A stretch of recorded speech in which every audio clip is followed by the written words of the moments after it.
الحمدللہ قرآن مجید رمضان میں نازل ہوا، شہر رمضان الذی انزل فیہ القرآن۔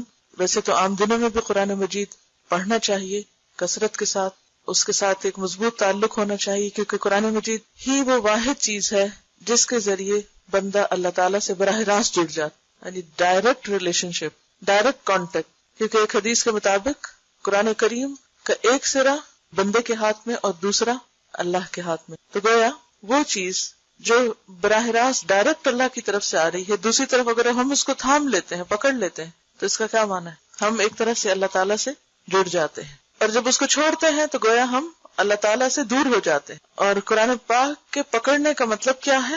یہ نہیں کہ اگر مصحف کو ہم ہاتھ میں رکھیں تو گویا ہم نے رسی کا ایک سرا ہاتھ میں پکڑ رکھا ہے اور بس ہمارے ساتھ ہے۔ اس کو پکڑنے کا مطلب یہ ہے کہ اس کو پڑھتے رہیں، اس میں غور و فکر کرتے رہیں، اس کو سنتے رہیں، یہ کسی نہ کسی طرح اس کے ساتھ عملی تعلق ہو ہمارا۔ صفحہ نمبر 91، فصل اول، قرآن کریم کی تلاوت کے آداب اور فضیلت۔ قرآن کریم کی سب سے بڑی فضیلت یہ ہے کہ وہ اللہ تعالیٰ کا کلام ہے۔ باقی تمام چیزیں کیا ہیں؟ اللہ تعالیٰ کی تخلیق، کریشن، اور قرآن واحد ہے جو اللہ کا کلام ہے۔ تو کریشن اور سپیچ میں فرق ہے نا۔ اللہ تعالیٰ نے بہت سی آیات میں خود اس کی عظمت بیان فرمائی ہے۔ فرمایا ھذا کتاب انزلناہ مبارک، اور ہم نے اس کتاب کو اتارا، یہ برکت والی ہے، یعنی خیر و بھلائی سے بھرپور ہے۔ اور فرمایا ان ھذا القرآن یہدی للتی ہی اقوم، یہ قرآن وہ راہ دکھاتا ہے جو بہت سیدھی ہے یا سب سے زیادہ سیدھی ہے۔ ہم ہر نماز کی ہر رکعت میں سورۃ فاتحہ میں یہ دعا مانگتے ہیں، اہدنا الصراط المستقیم، کہ اللہ ہم کو سیدھا راستہ دکھا۔ تو وہ راستہ کہاں سے نظر آئے گا؟ کون بتائے گا؟ کون دکھائے گا؟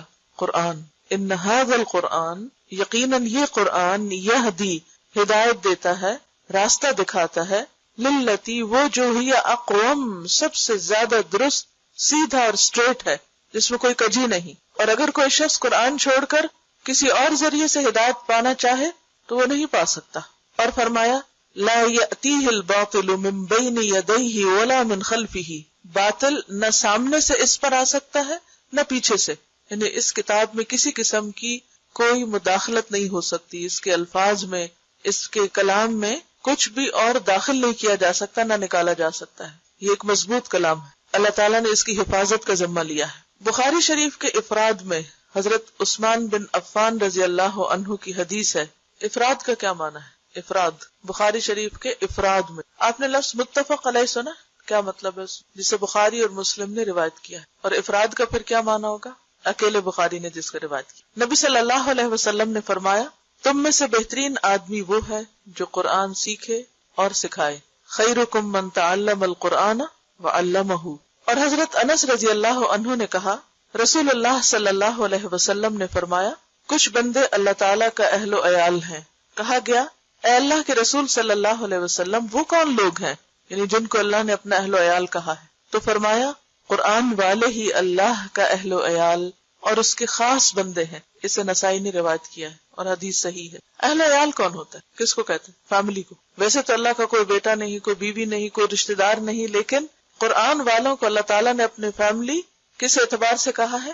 ان کو عزت اور تشریف اور اعلیٰ مقام دینے کے لیے۔ فیملی سے کیوں تشبیہ دی؟ کہ فیملی کیوں کہا؟ اہل و عیال کیوں کہا ہے؟ کلوز، کیونکہ انسان کے سب سے زیادہ قریب اس کے اہل و عیال ہوتے ہیں۔ ہم میں سے ہر شخص چاہتا ہے کہ وہ اللہ کا مقرب بندہ بنے، اللہ کے قریب ہو، اللہ کا قرب اس کو نصیب ہو، اسے اللہ کی محبت نصیب ہو، وہ اللہ تعالیٰ کے خاص خاص خاص بندوں میں شمار ہو۔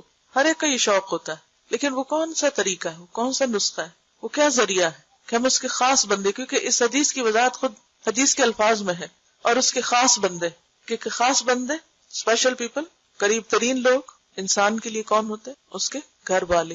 اور پھر اللہ تعالیٰ جب کسی کو اپنا اہل کہتا ہے تو اس کا مطلب یہ کہ وہ میرا خاص چنا ہوا بندہ ہے، قریب ترین ہے، وہ لوگ جو اس کو بہت پہچانتے ہیں۔ اور اللہ کی پہچان کہاں سے ہو سکتی؟ اس کے کلام کے ذریعے۔ اس کو اس طرح بھی سمجھ سکتے ہیں کہ کسی کو بھی اگر آپ سمجھنا چاہیں تو صرف اس کی شکل و صورت سے نہیں سمجھ سکتے۔ جیسے شیخ سعدی نے کہا نا کہ انسان کے عیب و ہنر چھپے رہتے ہیں جب تک وہ خاموش رہتا ہے، اور جب وہ بولتا ہے، جب وہ بات کرتا ہے تو اس کی خوبیاں اور خامیاں کھل کے سامنے آ جاتی ہیں۔ کسی انسان کو بھی پرکھنے کا ذریعہ کیا ہے؟ اس کا کلام، اس کی بات، اس کی گفتگو کا انداز۔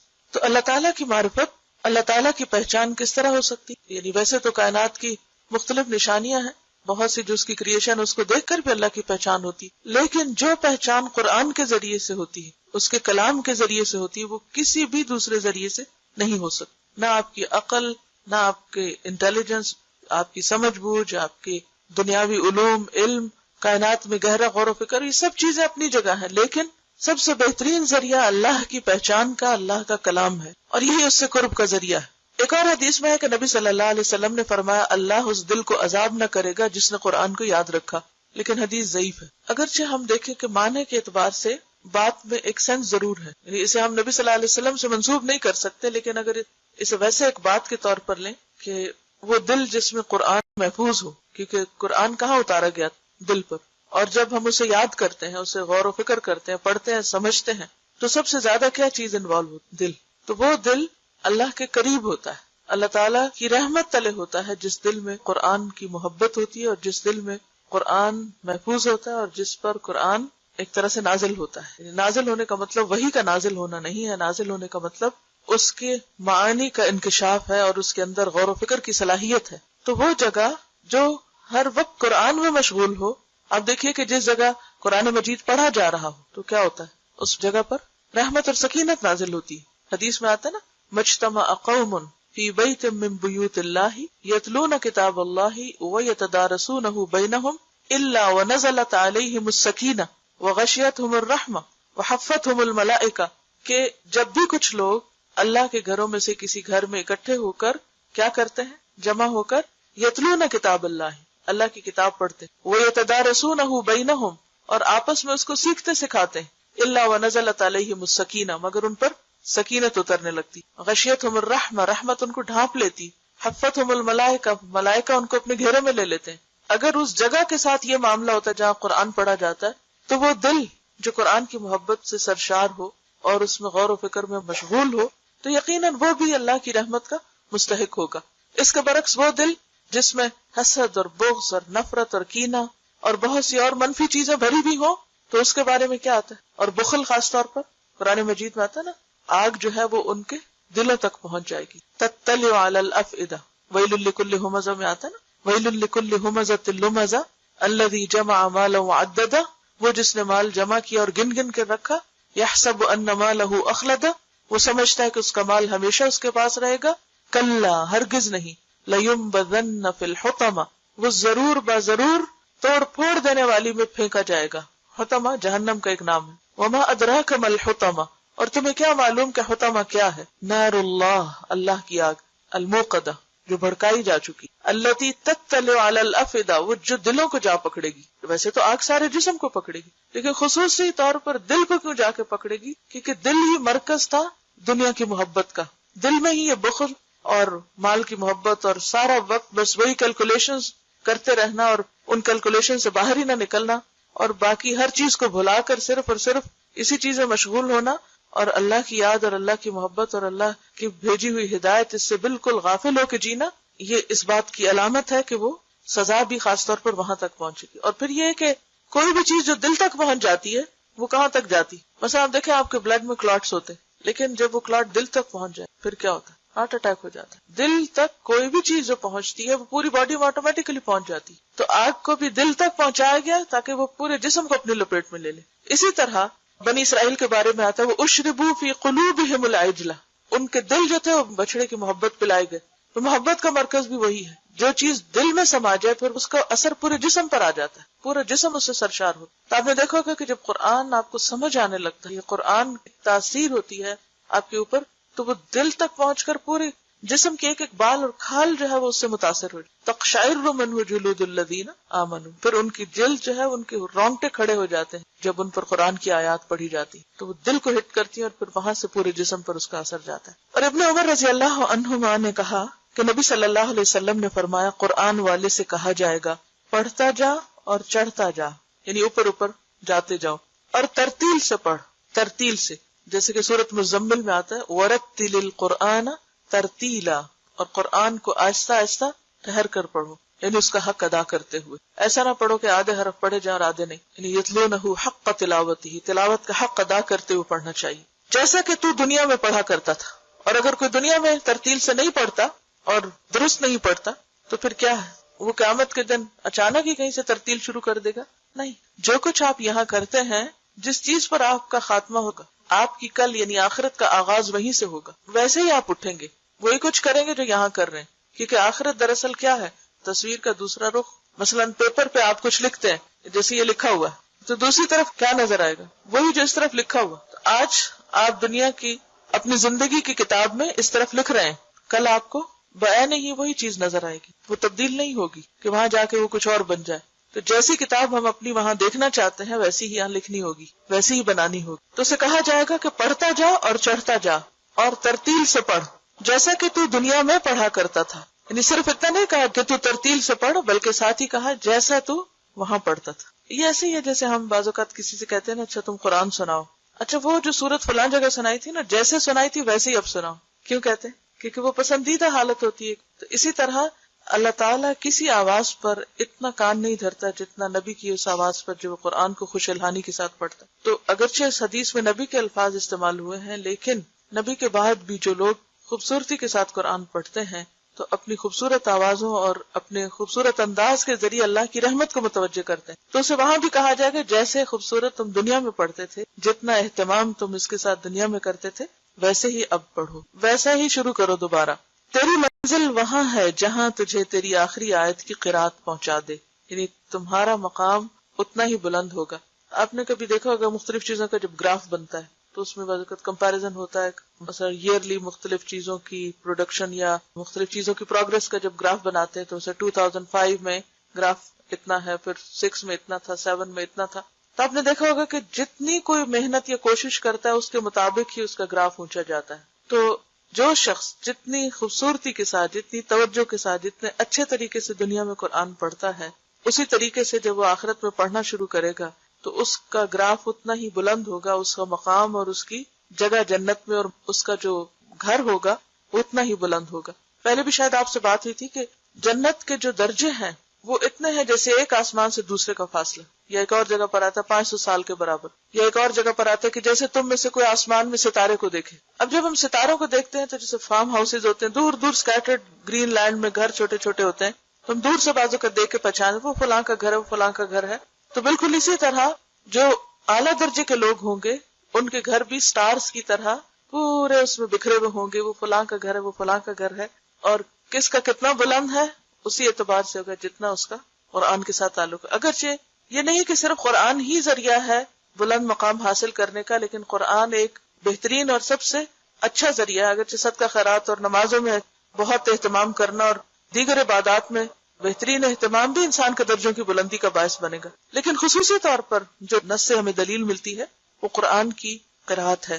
لیکن ہم میں سے کتنے لوگ ہیں کہ جو اپنی قرات کو درست کرنے کے لیے سچے دل سے محنت کرتے ہیں، کہتے اچھا کر لیں گے، پڑھ لیں گے، لیکن یاد رکھیے کہ یہ چیز کبھی بھی آرزو اور تمناؤں سے نہیں آتی. اس کے لیے سخت محنت کی ضرورت ہوتی، شدید کوشش کی ضرورت ہوتی. یہ نہیں ہو سکتا کہ ایک دفعہ آپ بیٹھ کے کسی سے ایک دفعہ پڑھ لیں یا کوئی اچھی قرات سن لیں اور آٹومیٹکلی آپ کی قرات خود اچھی ہو جائے گی. اس کے لیے آپ کو توجہ دینی پڑے گی. دنیا میں بھی اگر آپ کوئی باغ لگاتے ہیں تو توجہ نہ دے تو وہ سوکھ جاتا ہے. اسی طرح قرآن کی ہر آیت ایک درخت کی طرح ہے، تو اگر آپ اس کو توجہ نہیں دیں گے تو درخت سوکھ جائیں گے. تو ہر آیت الگ الگ اپنا حق مانگتی.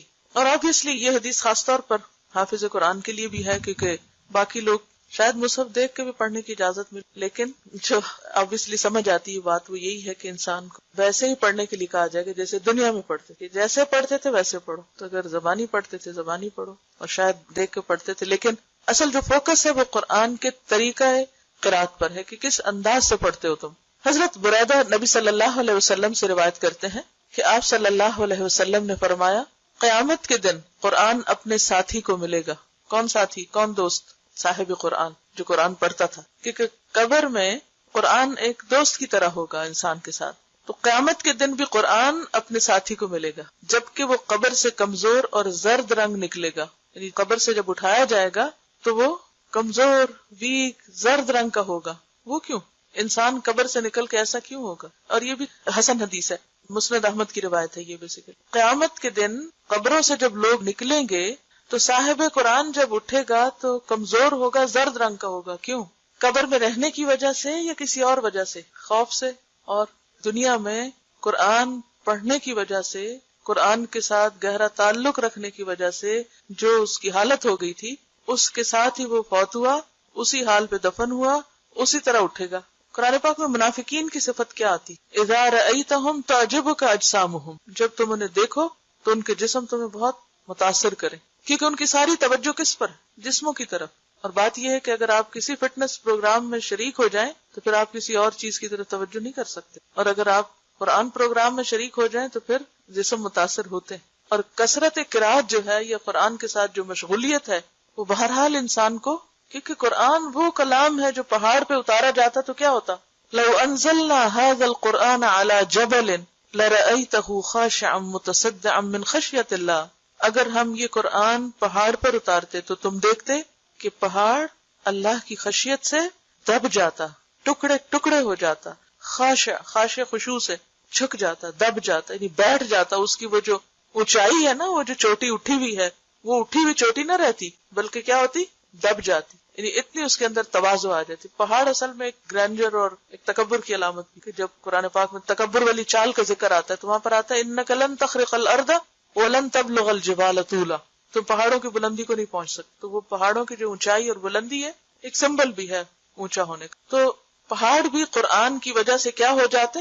ان کا تکبر اور ان کی اونچائی اور بڑائی ختم ہو جاتی، بیٹھ جاتے، اور صرف بیٹھتے ہی نہ، متصدعن، ٹکڑے ٹکڑے ہوتے۔ اگر آپ نے کبھی کوئی سین دیکھا ہو ڈائنامائٹ سے پہاڑ کو توڑنے کا تو آپ دیکھیں چھوٹی چھوٹی اس کی جو کرچیاں ہوتی ہیں نا وہ یوں اڑ رہی ہوتی دھول بن کے، اور کیا انسان متاثر نہ ہوگا؟ آپ نے دیکھا ہوگا کہ جب بچے حفظ کر رہے ہوتے ہیں یا جو لوگ واقعی قرآن کے ساتھ تعلق رکھے ہوئے ہوتے ہیں اور حقیقی معنوں میں، کیونکہ انما یخشی اللہ من عبادہ العلماء، اگر قرآن دل میں جاتا ہے نا، اندر اترتا ہے تو ضرور متاثر کرتا ہے، لازمی طور پر انسان کے اندر عاجزی آتی، اور اگر وہ دل میں نہ جائے، اوپر اوپر رہے تو پھر وہ انسان کی شان تو بلند رہے گی مگر اس کے اندر یہ خصوصیت نہیں آ سکتی۔ تو یہ کوئی معمولی کتاب نہیں ہے، کوئی معمولی کلام نہیں ہے۔ اس کو اٹھانا اور اس کو محفوظ کرنا اور اس کا حق ادا کرنا انسان کی انرجی لیتا ہے۔ تو قیامت کے دن جب قبر سے اٹھے گا انسان زرد رنگ کا ملگجے حال والا، تو پھر کیا ہوگا؟ قرآن فوراً آ جائے گا ملاقات کے، سوچئے، اور کہے گا کیا تو مجھے پہچانتا ہے؟ مجھے جانتے ہو؟ پہچانو میں کون ہوں۔ ایسا کب ہوتا ہے؟ جب آپ کو کوئی بچھڑا ہوا دوست بہت عرصے کے بعد ملے، مثلا بچپن کے دوست اب اگر آپ کو ملے، جیسے اگر آپ کی 40-50 عمر ہو گئی ہے، اسکول کے، کالج کے، تو سب کے حلیے بدلے ہوئے ہوتے ہیں نا، سب کی شکلوں میں کچھ نہ کچھ فرق آ چکا ہوتا ہے، فٹنس ہر چیز بدل چکی، پھر کیا کہتے ہیں؟ پہچانتے ہو مجھے؟ کون ہوں میں؟ وہی تمہارا وہ ساتھی جو فلاں جگہ تمہارے ساتھ پڑا تھا۔ تو قرآن بھی کہے گا کیا تو مجھے پہچانتا ہے؟ وہ کہے گا میں نہیں پہچانتا۔ کیوں کہے گا؟ ایک تو وہ ہال ایسا ہوگا قبر سے نکلنے کا، اور دوسرا یہ کہ ظاہر ہے کہ کسی فزیکل شیپ میں تو قرآن کو کسی نے دیکھا نہیں دنیا میں۔ وہ کہے گا میں تیرا ساتھی قرآن ہوں، کہ میں نے تجھے گرمی میں پیاسا رکھا، کیونکہ یہ نہیں ہو سکتا کہ آپ قرات کریں اور صاحب خوب پانی بھی پیئیں، بھول جاتے ہیں آپ پانی پی۔ میں نے تجھے گرمی میں پیاسا رکھا اور رات کو جگایا، کیونکہ رات بہترین وقت ہے قرآن کو پڑھنے اور سننے اور یاد کرنے۔ کیوں؟ کیونکہ یکسوئی ہوتی ہے۔ نبی صلی اللہ علیہ وسلم سے بھی کیا کہا گیا شروع کی جب سورۃ المزمل نازل، بالکل ابتدائی دور کی صورتوں، قم اللیل الا قلیلا نصفہ او انقص منہ او زد علیہ ورتل القرآن ترتیلا انا سنلقی علیک قولا ثقیلا، ہم آپ پر بہت بھاری بات نازل کرنے والے ہیں، اتارنے والے ہیں، ڈالنے والے ہیں۔ تو قم اللیل، قرآن اور رات کا ایک خصوصی تعلق ہے۔ جو لوگ رات کو قرآن نہیں پڑھتے، قرآن پوری طرح ان کے اندر نہیں اتر سکتا۔ انسان رات کو صرف وہ کام کرتا ہے جس کا اسے بہت شوق ہو، ورنہ نیند کسی بھی چیز کے لیے قربان نہیں کی جا سکتی۔ انسان نیند کس چیز کے لیے قربان کر سکتا؟ آپ کب جاگتے ہیں؟ سوچیں، اب جن لوگوں کو ٹیلی ویژن دیکھنے کا شوق ہوتا ہے، کوئی خاص شو دیکھنے کا، ان کی محبت اس میں ہے تو وہ کیا کرتے ہیں؟ رات بھر جاگ کے فلمیں دیکھتے ہیں۔ اسی طرح جب کوئی عزیز دوست آئے تو عموماً آپ کیا کرتے ہیں؟ کوئی رشتے دار آئے آپ کے، یہاں تو خیر تجربہ کم ہی ہوتا ہوگا آپ کو، لیکن عموماً شادیوں وغیرہ میں لوگ اکٹھے ہوتے ہیں بہت عرصے کے بعد، تو پھر کیا کہتے ہیں؟ رات کو جاگ کے بہت دیر باتیں۔ آپ صرف اپنی محبوب چیز کے لیے رات کو جاگ سکتے ہیں، کیونکہ نیند اس سب کو بہت پیاری ہوتی، نیند کو صرف محبوب چیز کے لیے قربان کیا جا سکتا۔ تو واقعی جس کو قرآن سے محبت ہوگی وہ قرآن کے لیے اپنی نیند چھوڑے گا۔ تو قرآن کہے گا میں تیرا دوست ہوں، میں نے تجھے گرمی میں پیاسا رکھا اور رات کو جگایا۔ اور ہر تاجر اپنی تجارت کے پیچھے ہے، ہر تاجر اپنی تجارت کے پیچھے ہے، اور میں آج تیرے لیے ہر تجارت سے اچھا ہوں۔ یعنی لوگ دنیا کے کاروبار میں لگے رہے، دنیا کا مال کمانے میں، دنیا کے پیچھے بھاگتے رہے، جابز کے پیچھے اور چیزوں کے پیچھے۔ چلے مردوں کی تو پھر ایک ضرورت ہوتی ہے، لیکن آج کے دور میں تو عورتوں کے لیے بھی جاب کرنا فرض سمجھ لیا گیا کہ وہ ضرور پیسے کمائیں، اور اگر وہ نہیں کرتی شاید وہ کوئی جرم کر رہی. حالانکہ اسلام نے عورت پر رتی برابر بھی یہ ذمہ داری نہیں ڈالی کہ وہ کما کر کچھ لائے. اگر وہ کرتی ہے تو ٹھیک ہے، اسے ایک حد تک اجازت ہے اپنی پابندیوں میں رہ کر کام کرنے کی، یا اگر کوئی مجبوری ہے تو ٹھیک ہے وہ کر سکتی ہے، لیکن ذمہ داری نہیں، فریضہ نہیں ہے اس کے اوپر. تو اس اعتبار سے ایک خاتون ہونا میں سمجھتی بہت بڑا پریویلیج ہے کہ ہم اگر نہیں کوئی کام کرتے تو نہ کرے تو ہم اللہ کے یہاں گناہگار نہیں. ہاں مرد اگر وہ اپنی بیوی بچوں کو بھوکا رکھتے نہیں کھلاتے تو ان کی پوچھ پکڑ.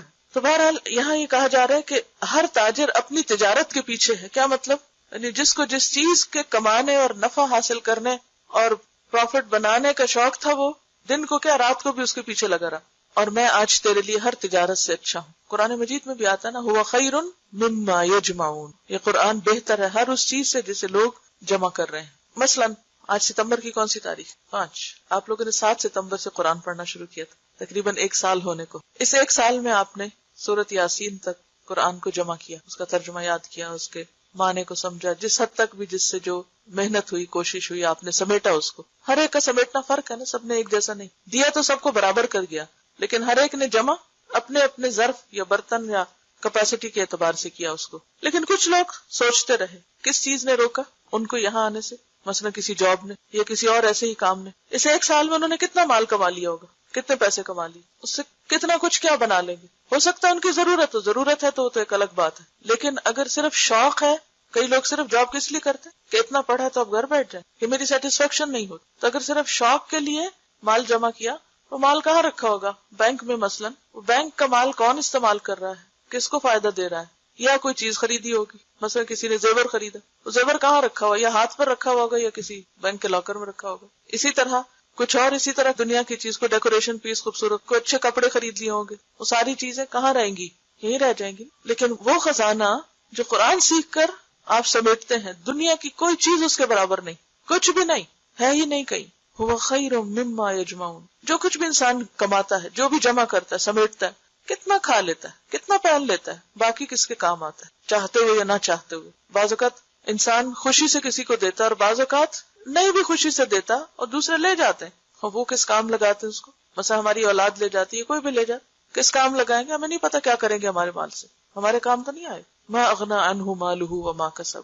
اگر نیت درست نہیں، مقصد درست نہیں تو کمایا ہوا مال بھی کام نہیں آئے گا، سب کچھ یہیں رہ جائے گا. تو وہ کہے گا ہر تاجر اپنی تجارت کے پیچھے ہے اور میں آج تیرے لیے ہر تجارت سے اچھا ہوں. پھر اس کے دائیں ہاتھ میں اختیار دیا جائے گا. حکومت کا بھی لفظ آتا ہے، ملک کا لفظ آتا ہے عربی میں. اور بائیں ہاتھ میں ہمیشہ رہنا، خالدین فیہا جیسے قرآن میں آتا ہے. اور اس کے ماں باپ کو 2 حلے جوڑے پہنائے جائیں گے. حلہ کہتے ہیں جو اوپر کو اوور ڈریس ہوتا ہے نا، عرب لوگ جلباب کی طرح لمبا سا ڈریس پہنتے. اور 2 کا لفظ یہ نہیں کہ ایک کے اوپر ایک پہنا دیا، مطلب یہ ہے کہ ایک نیچے پہنا ہوتا ہے اور ایک اوپر اوڑا ہوا ہوتا ہے. خدا ہی بہتر جانتا ہے ان کی اصل صورت کیا ہوگی اور اس کی قیمت کیا ہوگی کہ ساری دنیا ان کی قیمت نہیں بن سکتی. پوری دنیا کا مال خرچ کر کے آپ دنیا میں وہ کپڑا نہیں خرید سکتے. وہ کہیں گے یہ حلے ہمیں کس سبب سے پہنائے گئے ہیں، اتنے خوبصورت کپڑے ہمیں کیوں دیے جا رہے ہیں؟ کہا جائے گا تمہارے بیٹے نے قرآن یاد کیا تھا. اور اگر ماں باپ کی یہ عزت ہے تو خود اس شخص کی عزت کیا ہوگی، خود اس کو کیا دیا جائے گا، کیا پہنایا جائے گا. پھر کہا جائے گا جنت کے درجات اور بالا خانوں میں پڑھتا جا اور چڑھتا جا. اقرا ورتقی کا لفظ آتا ہے عربی، ترقی کرتے جاؤ. وہ جب تک پڑھتا رہے گا چڑھتا رہے گا، خواہ تیزی سے پڑھے یا آہستہ، جیسے چاہے پڑھے، جتنی دیر چاہے لگائے، انجوائے کرے. ابن مسعود رضی اللہ عنہ نے کہا قرآن والے کو چاہیے کہ وہ اپنی رات کو پہچانے جبکہ لوگ سوئے ہوئے ہوں، اور اپنے دن کو جبکہ لوگ کھانا کھائیں، اور اپنے غم کو جبکہ لوگ خوش ہوں، اور اپنے رونے کو جبکہ لوگ ہنسیں، اور اپنی خاموشی کو جبکہ لوگ باتیں کریں، اور اپنے خشوع کو جبکہ لوگ تکبر کریں. کیا مطلب ہے اس کا؟ وہ اپنی رات کو پہچانے جبکہ لوگ سوئے ہوئے. رات کو پہچاننے کا مطلب کیا ہے؟ یعنی اس کی قدر و قیمت جانے کہ لوگ سو کر غفلت میں گزار رہے ہیں، کیونکہ جن کی زندگی میں کوئی مقصد نہیں ہوتا، کوئی پیشن نہیں ہوتا، انہیں سونے کا بہت شوق ہوتا ہے. وہ سو کر پھر سوتے ہیں، پھر سوتے ہیں. قرآن والے کے آس پاس لوگ سوئے پڑے، لیکن ان کے آس پاس لوگ سوئے بھی ہوں تو وہ خود کیا کرتے؟ وہ ان کے طریقے پہ نہیں چلتے، وہ اس پہ حسرت نہیں کرتے ہائے کتنے خوش قسمت یہ سو رہے ہیں اور میں کس مصیبت میں، سب آرام کر رہے ہیں اور مجھے پڑھنا پڑ رہا ہے. وہ اپنی رات کو پہچانے، یعنی رات کی قدر و قیمت پہچانے کہ جب وہ زیادہ بہتر طور پر پڑھ سکتا ہے، اور اپنے دن کو جب کہ لوگ کھانا کھائیں. آج کل چونکہ رمضان ہے تو لمیٹڈ ٹائم ہوتا ہے نا کھانا کھانے کے لیے بھی اور سمیٹنے کے لیے بھی. اور آج سحری کے وقت جب سحری کے بعد چیزیں سمیٹ رہی تھی تو میں یہ سوچ رہی تھی کہ پہلے دن کی سحری کے مقابلے میں آج زیادہ جلدی سب کچھ سمٹ گیا. وجہ کیا ہے؟ آہستہ آہستہ ہر چیز کٹ ڈاؤن ہو رہی ہے. ہم کیا کرتے ہیں کہ ایک کھانا ہوتا ہے تو اس کے ساتھ لوازمات جو ہیں ہمارے وہ جتنے زیادہ ہوتے ہیں اتنے برتن زیادہ ہوتے ہیں, اتنا ان کو اٹھانے اور رکھنے میں وقت زیادہ لگتا ہے. جب وہ ایک ایک لوازمات کٹ ڈاؤن ہوتے ہیں کہ ٹائم نہیں ہے, اس کو بھی نکالو, اس کو بھی نکالو, اس کو بھی نکالو, اور ایک لمیٹڈ ٹائم میں کیا کھا سکتے ہیں کہ جب آپ زیادہ پکا لیں تو آپ کو کھانے کے لیے تو پھر ایک لمبا ٹائم چاہیے نا, یا اس کو لگانے کے لیے, رکھنے کے لیے, پھر لگانے کے بعد اٹھانے کے لیے. تو میں سوچ رہی تھی کہ زندگی کا زیادہ وقت اور ایک بڑا حصہ خصوصاً خواتین کا لوازمات میں لگتا ہے. کھانا تو ایک ضرورت ہے لیکن لوازمات ضرورت نہیں ہے, وہ ہمارے اپنی بڑھائی ہوئی چیزیں ہیں. جتنی وہ بڑھتی اتنے برتن بڑھتے, اتنا دھونا بڑھتا, اتنا اٹھانا اور ان کا رکھنا, اتنا ہی پھر آپ تھک جاتے. پھر تھکنے کے بعد آپ کے پاس وقت ہے کہ آپ بیٹھ کے آپ قرآن کی قرات کریں. اب آپ اتنے تھک گئے ہیں کہ اب آپ کو دل چاہ رہا ہے کہ آپ سو جائیں, پھر آپ سو جاتے ہیں, وہ وقت گزر جاتا ہے. آپ آزما کر دیکھ لیں, اگر آپ اپنے لوازمات کم کر دیں گے تو قرآن کے لیے یقیناً وقت نکلے گا. اور اسی طرح دن بھر کوئی پکانے کھانے کا کچھ کام نہیں, خیال بھی نہیں. حتیٰ کہ انسان ایک چائے بھی پیتا نا تو اس کا بھی کپ دھونا ہوتا ہے.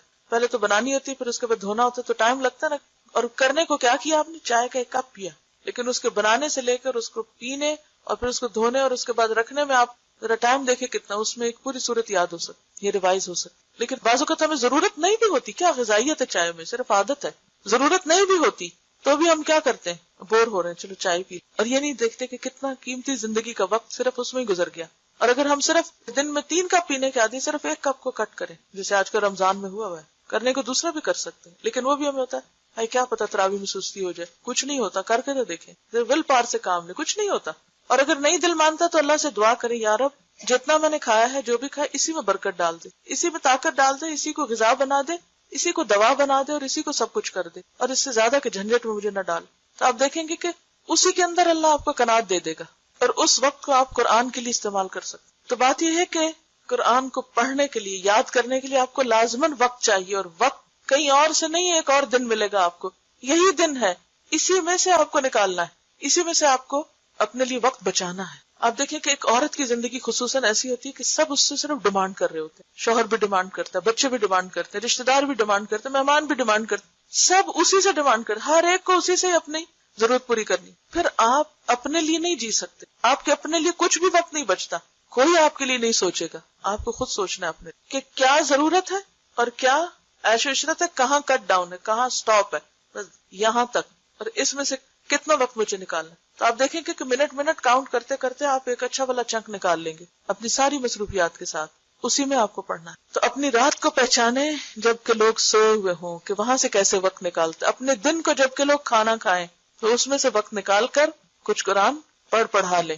اور اپنے غم کو جب کہ لوگ خوش ہوں, کیونکہ خوشی اور ایکسائٹمنٹ میں بھی لوگ بھول جاتے ہیں کہ ابھی انہیں کچھ کام کرنا ہے. اور سب سے زیادہ کیا بھولتے ہیں, یا نماز چھوٹی کریں گے یا قرآن کا سبق چھوڑ دیں گے, کیونکہ آج ہم خوش ہیں, کہ آج خوشی کا موقع ہے. خوشی کے دن بھی کوئی ایسا کرتا ہے؟ سوچیے اپنی کسی بھی پارٹی, کسی بھی شادی, کسی بھی خاص دن کو کہ کیا اس دن بھی آپ نے قرآن پڑھا تھا, یا یاد رہا آپ کو پڑھنا. تو جو صاحب قرآن ہوتے ہیں وہ کس طرح صاحب قرآن بنتے ہیں, وہ کس طرح اللہ کے خاص بنتے ہیں, جبکہ لوگ خوش ہو رہے ہوں تو ان کو اپنا غم نہ بھولے. ان کا غم کیا ہوتا ہے میرا قرآن کا وقت ہے, میرا پڑھنا, یہ ہے غم. اپنے غم کو نہ بھولے جبکہ لوگ خوش ہو رہے ہوں, غم کو نہ بھولیں. یہ نہیں کہ وہ کسی 10 سال پہلے مرے شخص کو یاد کر کے رونا شروع کر دیں. کچھ لوگ ہوتے ہیں زندگی میں ایسے کہ چاہے 10 سے 20 سال بھی پہلے فوت ہو تو ان کو یاد کر کے رونا آتا ہے, لیکن ان کو بھی ہمارا رونا کیا فائدہ. مجھے کبھی بھی رونا ہو نا, میں صرف ایک لمحے کے لیے اپنے والد کو یاد کروں تو میں رو سکتی. اتنی شدید محبت تھی مجھے ان سے, اور قرآن کی وجہ سے. ہر بیٹی کو باپ سے محبت ہوتی ہے, لیکن چونکہ انہوں نے مجھے قرآن دیا, قرآن سے مجھے محبت, اور اس محبت کی وجہ سے ان سے محبت ہے. تو کسی بھی لمحے میں رو سکتی ہوں, مجھے رونا مشکل نہیں اگر میں ان کو یاد کروں. لیکن میرا رونا ان کو کیا فائدہ دے اور مجھے کیا فائدہ دے. تو میں فوراً اس وقت کو پھر واپس قرآن کی طرف لاتی, کیوں نہ میں کچھ اس میں سے پڑھا لوں تاکہ ان کے لیے صدقہ جاریہ بنوں. تو جب لوگ اپنی دنیا میں مست ہوں, باتوں میں, فضول گفتگو میں, تو صاحب قرآن اس میں شریک نہ ہو. وہ اپنے وقت کو پہچانے اور اپنے قرآن کی طرف مائل ہو جائے. اور اپنے رونے کو جب کہ لوگ ہنسیں, کہ لوگ غفلت سے ہنس رہے ہیں تو اس کو کیوں رونا آئے, کہ کیوں بھول گئے. اور اپنی خاموشی کو جب کہ لوگ باتیں کریں, کیونکہ انہی باتوں میں سے وقت نکلے گا آپ کے قرآن پڑھنے کے لیے. اور اپنے خشوع کو جب کہ لوگ تکبر کریں. لوگ کس بات پہ اکڑتے ہیں؟ دنیا کے مال و دولت پہ. کوئی اپنے حسن پہ اترا رہا ہے, اور کوئی اپنے لباس پہ, اور کوئی اپنے زیور پہ, اور کوئی اپنے گھر پہ, اور کوئی اپنی جاب پہ, اور کوئی اپنی ڈگری پہ. جب لوگ ان چیزوں پہ اترائے, کبھی بھی احساس کمتری کا شکار نہ ہو. اس وقت اپنا جائزہ لیں کہ میرے اندر کتنی عاجزی، اور یہ عاجزی کون لاتا ہے؟ قرآن. قاری کے لائق نہیں، یعنی قرآن پڑھنے والے کے لائق نہیں، یعنی اس کو زیب نہیں دیتا، اس کے لیے اچھا نہیں کہ وہ سنگ دل، غافل، شور مچانے والا اور مغلوب الغضب ہو. یہ چار چیزیں قرآن پڑھنے والے کو سوٹ نہیں کرتی، اس کے اوپر نہیں سجتی. کون سی ہے وہ؟ کہ وہ سنگ دل ہو، ہارڈ ہارٹڈ، اس کے اندر کسی کے لیے رحم نہ ہو، غافل، بے فکر پن، یہ بھول گئے وہ بھول گئے، یہ نہیں کیا وہ نہیں کیا، کوئی وعدہ کیا تو اسے چھوڑ دیا، کسی کے ساتھ کوئی بات کہی تو اس میں غیر ذمہ داری کا ثبوت دیا. ایسا نہیں ہوتا وہ. اور شور مچانے والے، یعنی اس کی گفتگو میں بھی ٹھہراؤ ہوتا ہے، وہ چیخ چیخ کے باتیں نہیں کرتا، اور غصے میں ایسا مغلوب نہیں ہوتا کہ وہ بھول جائے کہ اس کے کرنے کا کام کیا تھا، یعنی اس کا غصہ بھی اعتدال میں ہونا چاہیے. فضیل نے کہا قرآن کا حامل یعنی قرآن پڑھنے والا، صاحب قرآن اسلام کا علم بردار ہے، اسلام کا ریپریزنٹیٹو ہے. اسے لائق نہیں کہ لغو گوئی کرنے والوں کے ساتھ مل کر لغو گوئی کرے. کیا مطلب؟ کیا نہ کرے؟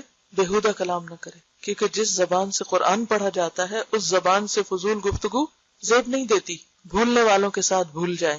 کس چیز کو بھولنے والوں کے ساتھ؟ آخرت کو بھولنے والے. کھیلنے والوں کے ساتھ کھیلے، یعنی اگر لوگ کھیل میں مشغول ہیں تو وہ بھی جا کے کھیلنے لگے. اسے چاہیے اللہ کی عظمت کو ملحوظ رکھے، اور نہ یہ لائق ہے کہ وہ اپنی حاجت کسی کے پاس لے کر جائے، کسی سے سوال نہ کرے، کسی سے کچھ مانگے نہیں، کیونکہ وہ صاحب قرآن ہے، اس کے ساتھ قرآن کا نام ہے، وہ قرآن کی عزت ہے. ایسا کوئی کام نہ کرے کہ جس کی وجہ سے لوگ کیا کہیں، یہ قرآن پڑھے ہوئے ہیں، یہ قرآن پڑھانے والے لوگ ہیں، جیسی مین حرکتیں کرتے ہیں. بلکہ لوگ اپنی حاجتیں اس کے پاس لے کر آئیں. امام احمد بن حنبل رحمۃ اللہ علیہ نے کہا میں نے خواب میں رب العزت کو دیکھا.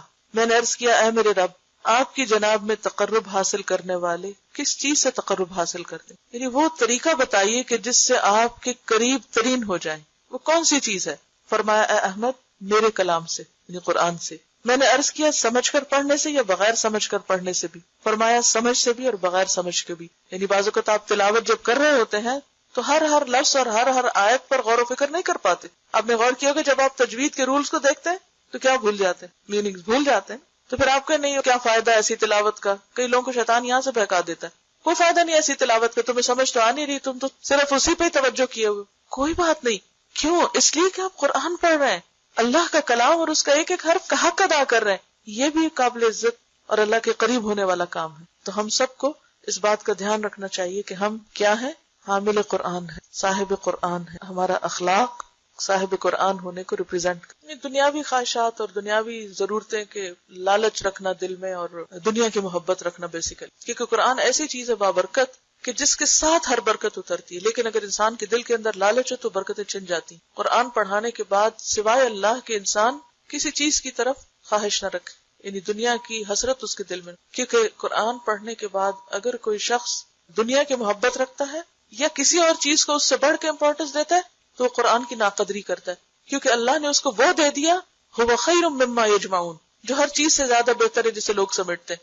تو اگر اس کے ہوتے ہوئے قناعت نہیں ہے اندر، اس کے ہوتے ہوئے غنا نہیں ہے اندر، اس کے ہوتے ہوئے اگر دنیا کی ہرس ہے اور ان چیزوں کے پیچھے انسان بھاگ رہا ہے اور ہاتھ پھیلا رہا ہے جو حقیر دنیا کی ہیں صرف اس لالچ کی وجہ سے جو اندر ابھی بھی بھری ہوئی ہے، تو یہ قرآن کی توہین ہے بیسیکلی. ازواج مطہرات کے بارے میں آتا ہے نا، ان کو کہا گیا تھا نا وَاذْكُرْنَ مَا يُتْلَىٰ فِي بُيُوتِكُنَّ، ان کو خاص طور پر آیات اللہ اور حکمت کی باتیں پڑھنے کو اور پڑھانے کو کہا گیا تھا. تو اس کے ساتھ ہی انہی آیات میں کیا ہے، یا ایھا النبی قل لازواجک ان کنتن تردن الحیاۃ الدنیا وزینتها فتعالین امتعکن واسرحکن سراحا جمیلا وان کنتن تردن اللہ ورسولہ والدار الآخرۃ فان اللہ اعد للمحسنات منکن اجرا عظیما.